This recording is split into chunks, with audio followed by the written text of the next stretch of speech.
اگر اپنے نفس کو پاکیزہ کرنا ہے تو دو باتیں کرنی پڑیں گی، دو باتیں۔ ایک اپنی عبادات کو ٹھیک کرو، اللہ سے تعلق بناؤ، وہ نماز سے بنتا ہے، وہ نماز سے بنتا ہے۔ نماز کو خوبصورت بنا کے پڑھو۔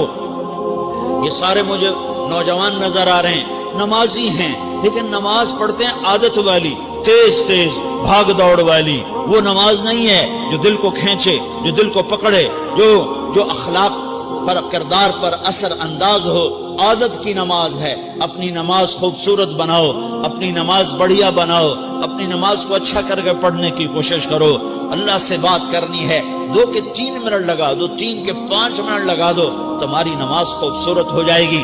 ایک اپنی عبادات ٹھیک کرو، اللہ سے تعلق بناؤ، نماز کے ذریعے، قرآن کے ذریعے، تلاوت کے ذریعے، روزے کے ذریعے، حج کے ذریعے، زکوٰۃ کے ذریعے اگر فرض ہے، اگر نہیں ہے تو صدقہ کرو، خیرات کرو، نہیں تم پر فرض پھر بھی کرو کہ اللہ تعالیٰ نے 10 دفعہ زکوٰۃ دینے کا حکم دیا ہے اور 82 دفعہ پورے قرآن میں اللہ نے اس 10 سمیت اللہ تعالیٰ نے مال کے خرچ کرنے کا حکم دیا ہے۔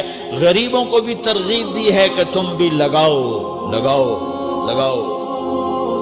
علی کل مسلم صدقہ، ہر مسلمان پہ صدقہ واجب ہے۔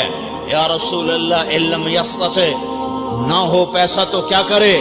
تو سنو اپنے نبی کی بات، یعمل بیدیہ، یعمل بیدیہ وینفق علی نفسہ ویتصدق، تو اسے چاہیے کہ وہ بازار میں جا کے مزدوری کرے، وہ کھیت میں جا کے مزدوری کرے، وہ منڈی میں جا کے مزدوری کرے اور مزدوری سے پیسے کمائے، کچھ اللہ کے نام پہ صدقہ کرے اور کچھ اپنے اوپر خرچ کرے۔ خرچ کرنا اتنا ضروری ہے، یہ بدنی عبادت کے ساتھ مالی عبادت ہے جس سے نفس پاکیزہ ہوتا ہے۔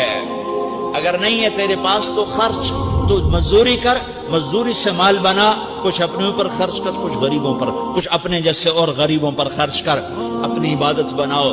دوسری چیز ہے جس سے تمہارا میرا نفس پاک ہوگا، وہ اخلاق ہیں، وہ اخلاق ہیں، وہ اخلاق ہیں۔ اور اخلاق 90% زبان کے میٹھے بول کا نام ہے۔ 90% اخلاق زبان کے میٹھے بول کا نام ہے، زبان کے میٹھے بول کا نام ہے، زبان کے میٹھے بول کا نام ہے۔